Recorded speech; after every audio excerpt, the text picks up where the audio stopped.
Good luck. Remember when video game consoles just came with a free game? Like right there in the box, next to that extra controller. Well, the point of that game was to show off the system's capabilities, not to mention giving the gamer something to play right out of the box.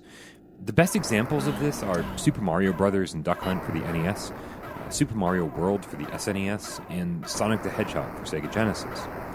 Not only were these games amazing technical showcases for their respective systems, but they were also a lot of fun. Now, Cybermorph was a launch game and a pack-in for the Atari Jaguar. And for a system claiming to be 64-bit with a slogan of, "Do the math," Cybermorph certainly had a lot to live up to.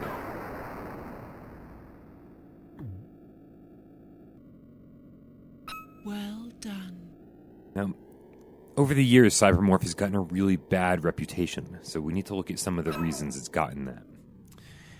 The most obvious problem with Cybermorph is probably its uncanny resemblance to Star Fox. Now, at the time, this should have been a really good thing, but when one game looks like another, most people expect it to play like the other, and this really couldn't be further from the truth. Star Fox was a high-action game about blasting and dodging waves of enemies, and Cybermorph, at its heart, it's not an action game. It's about exploration. It's about taking your time. It's about searching every new world for these little pods, kind of like an Easter egg hunt, but in space. Only one more.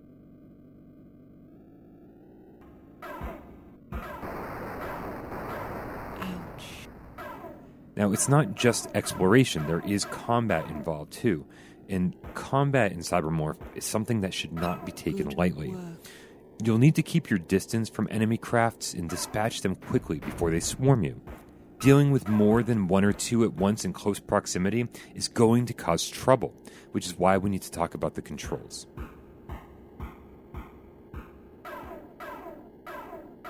Well done.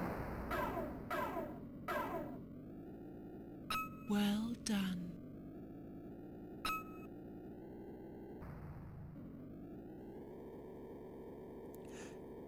For an early 3D game, Cybermorph actually controls pretty well, but it's essential that you exhibit restraint when controlling your ship.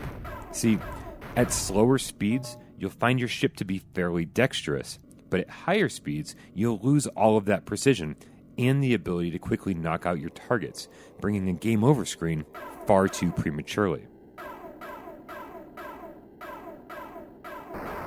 Well done.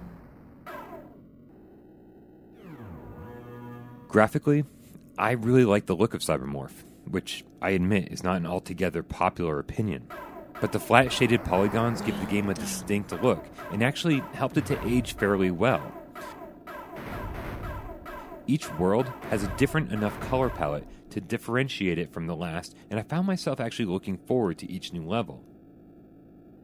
The frame rate can stutter at times, but it never really caused any problem. Good work. The only real downside is the limited draw distance. The Jaguar was capable of much more, but Cybermorph does get a pass here because it's a launch title.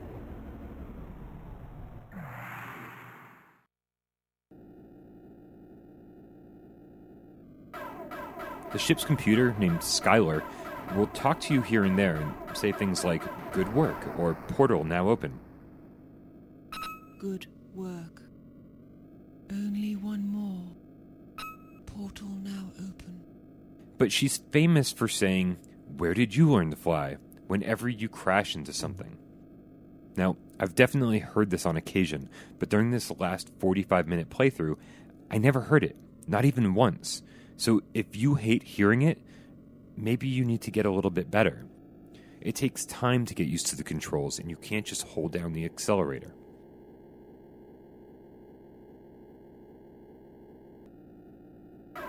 I should probably mention that there's no music at all. There's not even any in the title screen. There's also not a whole lot of sound effects. I'm not really sure why your ship morphs at all, and most of the power-ups feel pretty useless, although I guess a couple are kind of cool. Overall, it's a somewhat average game that unfortunately doesn't deliver on all the necessities that a pack-in game requires. It's certainly a mixed bag, but it's more fun than you'd think, and definitely not deserving of the bad reputation it's gotten over the years.